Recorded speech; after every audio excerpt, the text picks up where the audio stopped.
Facing an enthusiasm deficit among Democrats with just a week and a half to go in a deadlocked race with Republican gubernatorial nominee Glenn Youngkin, the pressure is rising for former Virginia Governor Terry McAuliffe to break through his party's perceived complacency. "We need people to get out and vote.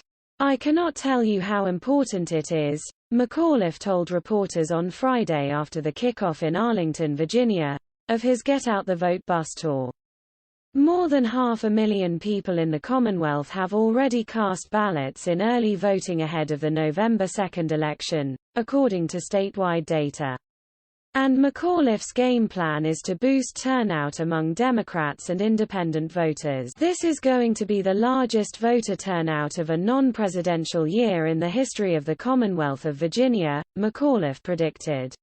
"That's what Democrats in Virginia and across the country are hoping for in the closely watched race with national implications, as it's seen as a key bellwether ahead of the 2022 midterm elections."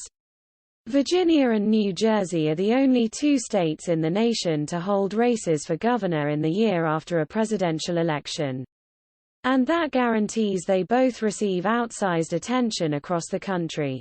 Since New Jersey is a solidly blue state, Virginia, which remains competitive between the two major parties, grabs the lion's share of the national spotlight. There's a long-running trend of voters in the Commonwealth defeating the gubernatorial nominee of the party that controls the White House.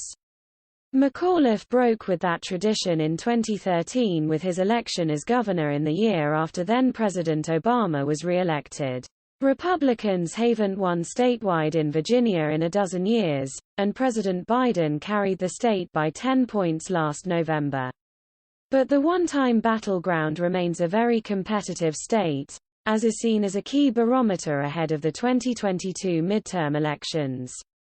The competitive contest for governor has national Democrats on edge as they defend their razor-thin majorities in the House of Representatives and Senate in next year's contests. If Youngkin defeats McAuliffe, there will be a surge in Democratic anxiety regarding the race is dead even with each candidate at 46% among likely voters, according to the latest poll, a Monmouth University survey of Virginia likely voters that was conducted October 16 to 19. An average of all of the most recent surveys indicates McAuliffe with a razor-thin 2-point edge over Youngkin, meaning it's a margin of error rate. McAuliffe held a mid-single-digit advantage over Youngkin over the summer, but the showdown has tightened since Labor Day. The Monmouth poll, as with other recent surveys, pointed to an enthusiasm advantage among GOP voters. By a 79% to 72% margin, Republicans indicated they were more motivated to vote than Democrats. To overcome the enthusiasm deficit and get Democrats to the polls, McAuliffe's invited the biggest stars in the party to join him on the campaign trail.